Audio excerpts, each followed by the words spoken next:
महोदय, पर्यावरण से तात्पर्य किसी एक व्यक्ति के परिवेश से नहीं, वरन व्यक्ति के, समाज के, राष्ट्र के और इस सारी पृथ्वी के ही परिवेश से है, जिसका प्रभाव व्यक्ति, समाज, राष्ट्र और सारे विश्व पर पड़ता है। पर्यावरण से तात्पर्य पेड़ पौधे, नदी पहाड़ या किसी तंत्र विशेष से नहीं, वरन उस समग्र वास्तविकता से है जिस पर मानव मात्र का अस्तित्व और उसका संपूर्ण आध्यात्मिक एवं भौतिक विकास निर्भर है। अस्तित्व केवल शारीरिक स्वास्थ्य ही नहीं, मानसिक भी।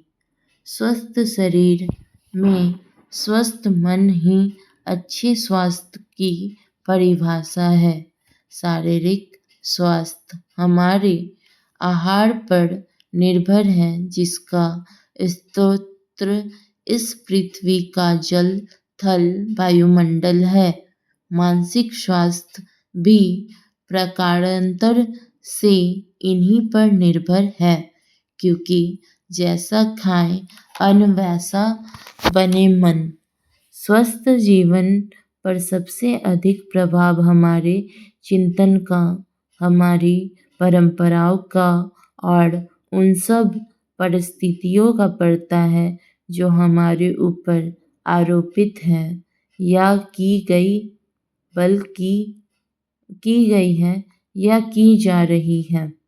इसलिए पर्यावरण या परिवेश में जल, थल, वायु ही नहीं, बल्कि वे सारे घटक महत्वपूर्ण हैं जिनका कुछ भी प्रभाव हमारे जीवन पर, हमारी क्रियाशीलता पर पड़ता है, जिसे हमारे विचार, हमारे आचरण और हमारी परंपराएं एवं संस्कृति आदि पैरा सदा से मानव की आकांक्षा उन्नति और विकास की रही है।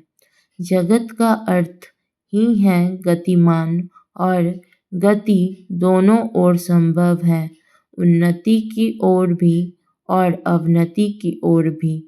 पहली को हम प्रगति कहते हैं, दूसरी को अगति, विगति, अधोगति या दुर्गति कह सकते हैं। वास्तव में मनुष्य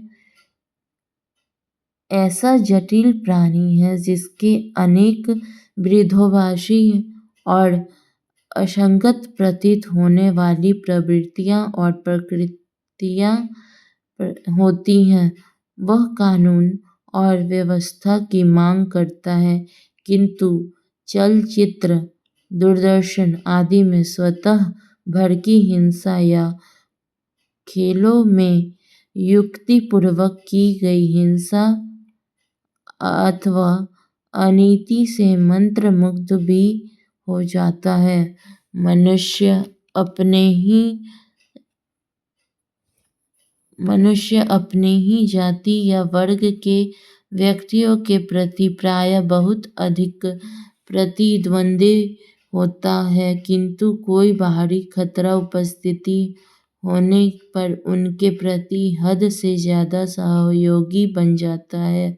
वह सड़कों पर या युद्धों में सामूहिक विनाश के प्रति उदासीन रहता है, किंतु किसी खान में फंसे हुए एक व्यक्ति या किसी कुएं में गिरे हुए एक बालक की रक्षा करने के लिए ढेरों साधन जुटा लेता है।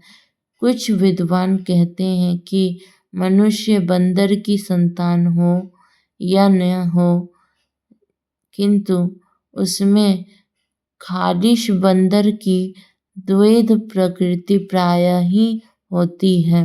उसमें शाकाहारी बंदरों की भांति वृक्षों में उछल कूद करने की प्रवृत्ति तो होती ही है, साथ ही ऐसे बंदरों की स्वाभाविक जिज्ञासा भी होती है जो अत्यंत संगठित गिरोहों में रहते हैं और भांति भांति का मांस खाने में मजा लेते हैं। मनुष्य का ऐसी परस्पर विरोधी इच्छा आकांक्षाओं से निपटना असंभव होता है, फिर भी किसी प्रकार का संतुलित मध्यम मार्ग अपनाना अनिवार्य होता है। यही बुद्धिमानी का रास्ता है। विद्वानों ने मानव की मूलभूत आवश्यकताओं को 5 स्वरों में रखा है। धन्यवाद।